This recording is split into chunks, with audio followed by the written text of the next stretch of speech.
Salam sepak bola, teman-teman netizen atau warganet yang saya hormati semuanya. Welcome back ke konten terbaru dari channel YouTube Triple B. Dan di konten terbaru hari ini, sudah jelas dan pasti, saya ingin membahas tentang hasil undian untuk round 4, babak kualifikasi Piala Dunia tahun 2026, zona Asia yang baru saja selesai dilakukan di markas AFC di Malaysia, Kuala Lumpur. Dan hasilnya menempatkan Qatar sebagai salah satu tuan rumah di grup A bersama Uni Emirat Arab dan Oman. Dan di grup B menempatkan Arab Saudi sebagai tuan rumah lainnya bersama Irak dan tentunya timnas Indonesia kita. Dan seperti yang kita ketahui teman-teman, bahwa yang menjadi juara grup dari masing-masing grup akan lolos langsung ke Piala Dunia tahun 2026 yang akan diselenggarakan di 3 negara, yaitu Meksiko, Kanada, dan juga Amerika Serikat. Artinya jika timnas Indonesia kita bisa menyelesaikan perjuangan di round 4 dengan menjadi juara grup, berarti kita akan melihat nama Indonesia di drawing untuk World Cup tahun 2026. Tapi jika Indonesia tidak bisa menjadi juara grup, ya kita juga tidak boleh berkecil hati. Karena jika menjadi runner-up, berarti Indonesia nanti harus bermain di round 5 untuk memastikan langkah lolos ke Piala Dunia tahun 2026. Artinya, peluang bagi Indonesia untuk bermain di Piala Dunia tahun 2026 itu sangat terbuka, teman-teman.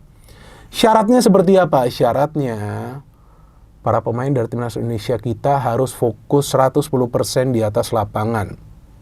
Itu syarat utamanya. Caranya seperti apa? Caranya adalah tim pelatih dari timnas Indonesia yang kita tahu terdiri dari 3 orang, yaitu Patrick Kluivert, Alex Pastoor, dan juga Daniel Lanzat, harus berpikir ekstra keras untuk bisa menyiapkan strategi dan taktik sesuai dengan lawan yang akan dihadapi, agar minimal Indonesia nanti akan bisa bermain minimal di round 5 untuk bisa lolos ke Piala Dunia tahun 2026.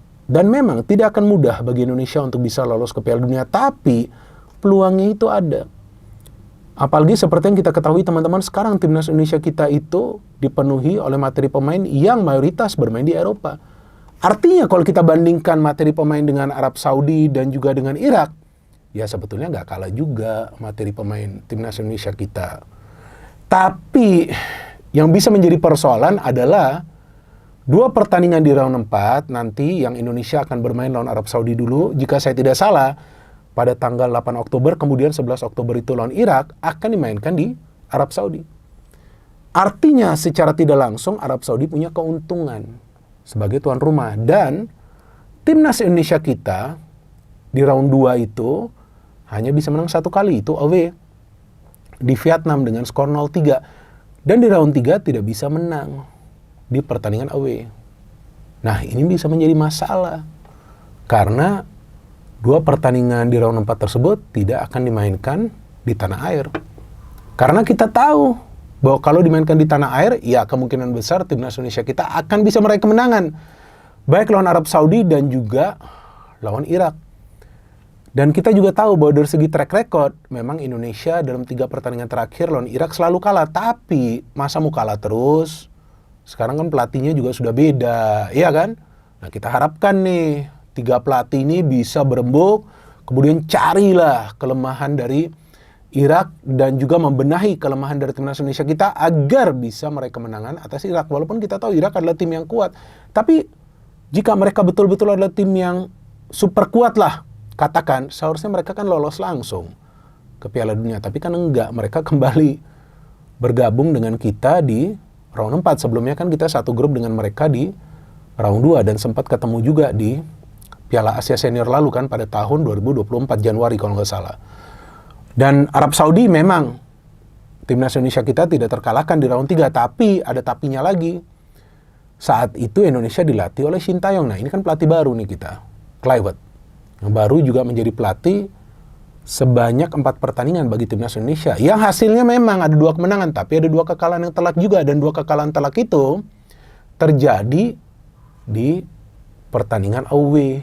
Memang lawan tim yang kuat, Australia dan juga Jepang. Tapi ini juga nanti yang akan dihadapi adalah tim yang kuat, Arab Saudi dan juga Irak. Artinya walaupun timnas Indonesia kita punya materi pemain standar Eropa, punya banyak juga pemain muda yang energetik.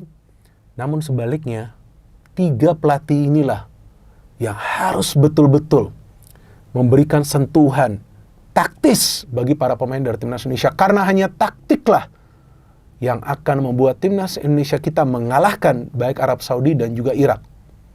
Dan walaupun Indonesia berada yang menurut saya di grup berat nih, sesuai nih dengan grupnya ya, grup B artinya grup berat, tapi tidak ada yang mustahil dalam sepak bola, teman-teman. Apapun bisa terjadi. Namun yang sangat disayangkan bahwa kemungkinan Ole Romani tidak bisa bermain di round 4. Tentu jika Ole absen itu akan merupakan kerugian yang besar bagi timnas Indonesia kita. Tapi jangan sampai juga kita paranoid dengan absennya Ole jika nanti dia absen. Sebab masih ada pemain-pemain lainnya.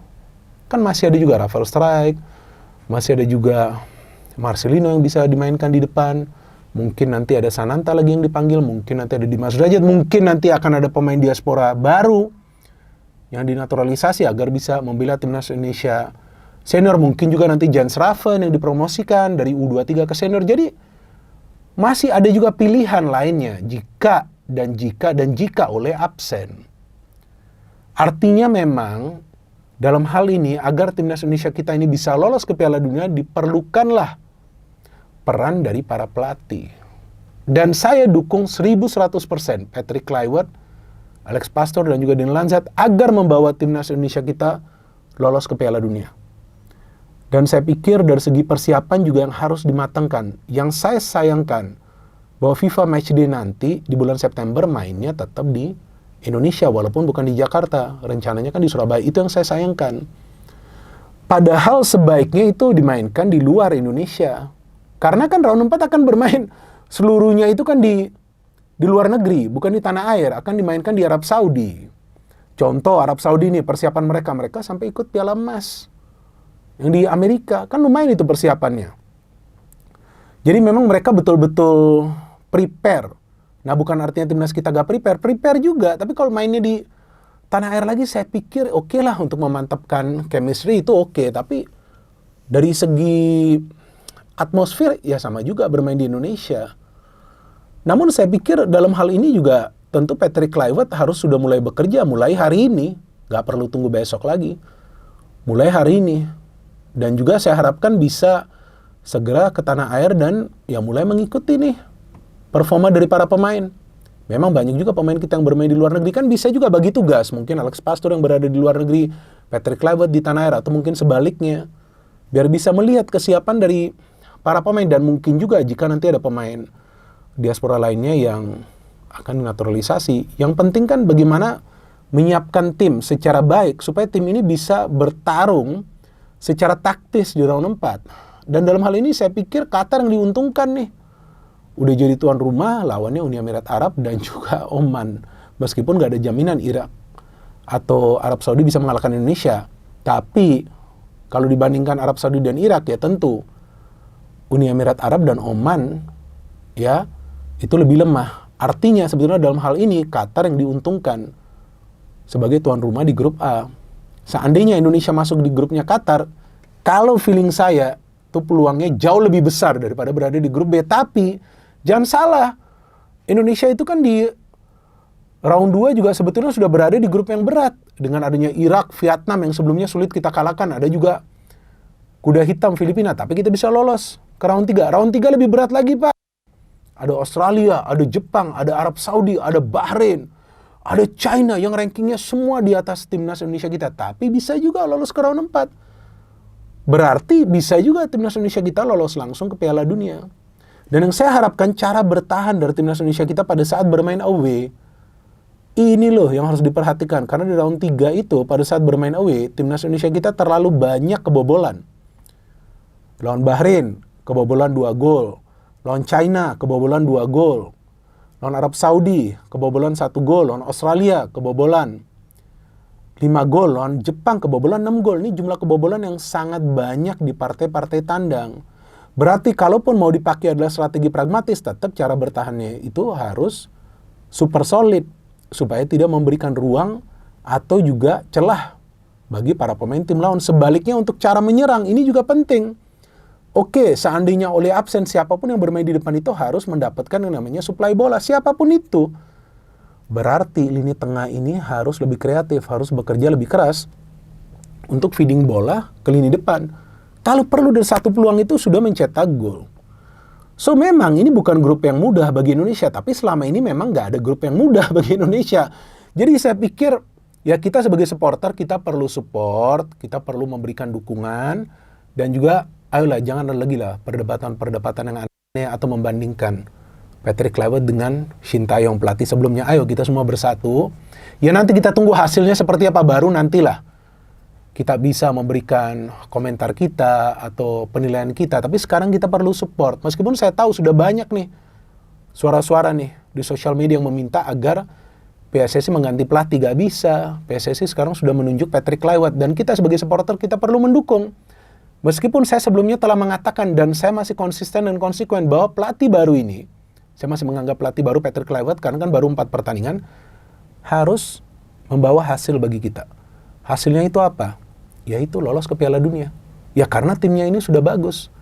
Terlepas nanti jika Ole absen, tapi masih ada pemain-pemain lain. Pokoknya kalau pelatih cerdas dan dia didukung dengan asisten pelatih lainnya, bisa kok mendapatkan formula yang pas untuk membawa timnasnya lolos ke Piala Dunia. Dan tidak mudah itu lolos ke Piala Dunia. Indonesia sudah bisa lolos sejauh ini. Ini saja menurut saya sudah hebat.